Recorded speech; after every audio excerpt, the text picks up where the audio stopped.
নমস্কার everyone, welcome back to another video. তো আজকে কথা হলো মেগাস্টার শাকিব খান অভিনীত তার আপকামিং প্রজেক্ট নিয়ে।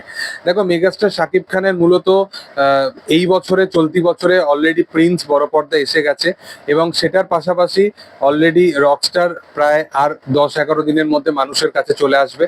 এবং এটা ছাড়াও রকস্টারের শুটিং কমপ্লিট হয়ে গেছে এবং রকস্টার রিলিজ করার পরেই megastar Shakib Khan soldier look নিয়ে আবার কন্টিনিউ করবে সোলজারের শুটিং। এবং আগামী বছরে তার মেহেদী হাসান হৃদয়ের সাথে একটা প্রজেক্ট আসতে চলেছে, হিমাল আশরাফের সাথে একটা প্রজেক্ট আসতে চলেছে এবং 2028 সালে সম্ভবত সবকিছু ঠিকঠাক থাকলে আদনান আল রাজীবের সাথে তার একটা বড় প্রজেক্ট আসতে চলেছে।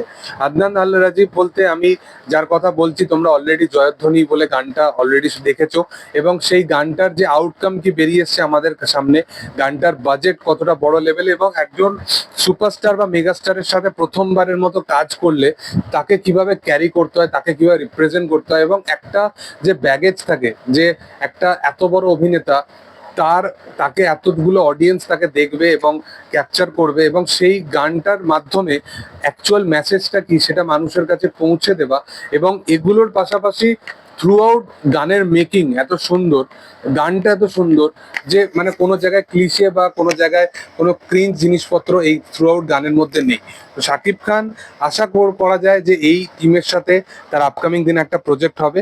রিসেন্ট টাইমে সেই পরিচালককে জিজ্ঞাসা করা হয় এই বিষয়ের ওপর, তখন সে জানায় যে শাকিব খান এই রিসেন্টলি 2027 অব্দি সে যে সমস্ত কাজের সাথে সংযত আছে সেখানে তার স্কেডিউল প্রচন্ড হেক্টিক একটা স্কেডিউল।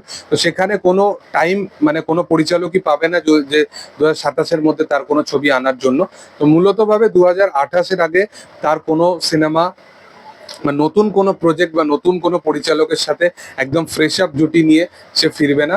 মূলতভাবে যেগুলো মানে অলরেডি তারা কথোপকথন চলছে বা অলরেডি যেগুলো লকড হয়ে গেছে সেইগুলোর ওপরই কিন্তু বিশেষতভাবে ডিসকাশন চলছে এবং হোপফুলি আগামী বছরে মেহেদী হাসান হৃদয় এবং হিমেল আশরাফের প্রজেক্টটা কিন্তু মানে পুরোপুরি কনফার্মলি আসতে চলেছে।